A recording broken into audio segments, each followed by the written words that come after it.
Welcome to my channel, where we explain global geopolitics and economic power shifts calmly, clearly, and without speculation.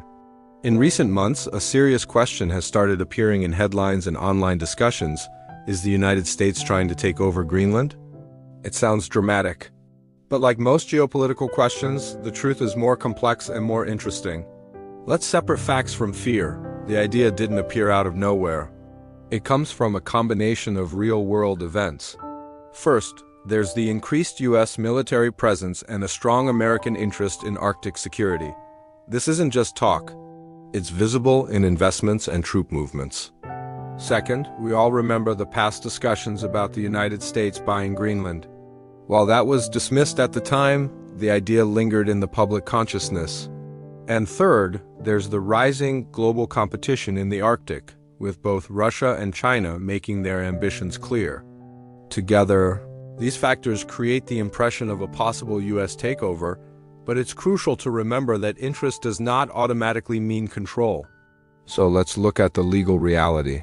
Here is the most important fact. Greenland cannot be taken over legally. It's that simple. Why? Well, Greenland is an autonomous territory within the Kingdom of Denmark. Denmark is a sovereign nation and, importantly, a fellow NATO member.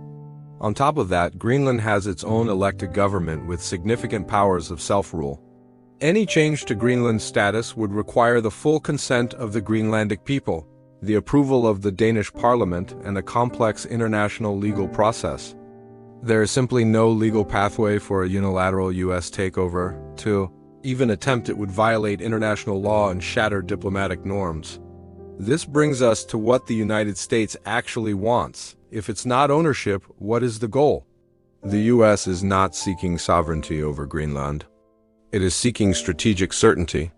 This breaks down into a few key areas: guaranteed access for defense, long-term security agreements, and the protection of its critical missile defense and space tracking infrastructure already on the island. From Washington's perspective, Greenland is all about security, not planting a flag.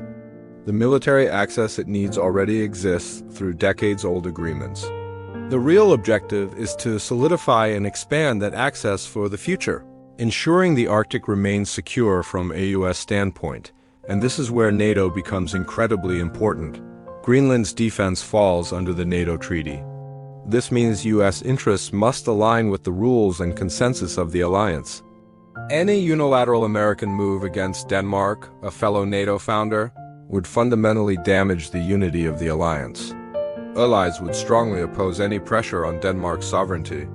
For the United States, weakening NATO to gain theoretical control over Greenland would be strategically self-defeating.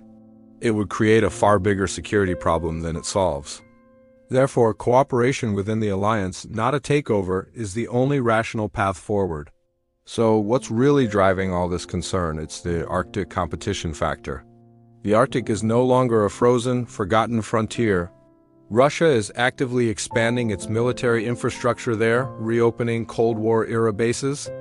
China, calling itself a near-Arctic state, is investing heavily in economic projects to gain access to the region.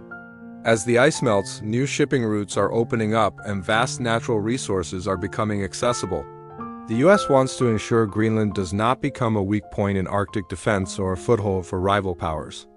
This explains the strategic pressure, the diplomatic engagement, and the military investments. It's about countering rivals, not conquest.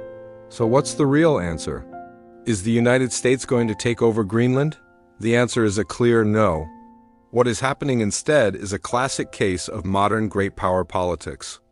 We're seeing strategic positioning, intense security negotiations, and some alliance tension management as Denmark, Greenland, and the U.S. navigate this new reality. This is about long-term Arctic planning. In the 21st century, geopolitical influence is about access and strategic partnerships, not about changing flags and borders. Greenland is becoming more important on the world stage, not less. But we have to understand that modern power is rarely exercised through outright takeover. It is exercised through agreements, alliances, infrastructure investments, and long-term strategy. Understanding this distinction helps us see global politics clearly without falling for exaggerated headlines. It's a complex game of influence, and Greenland is now one of the most important pieces on the board. If you value calm, fact-based geopolitical analysis, consider subscribing to Kuwaiti Dinar Analysts. Comment below. Do you think future conflicts will be about territory, or will they be about strategic access? Thank you for watching. Stay informed, and I'll see you in the next analysis.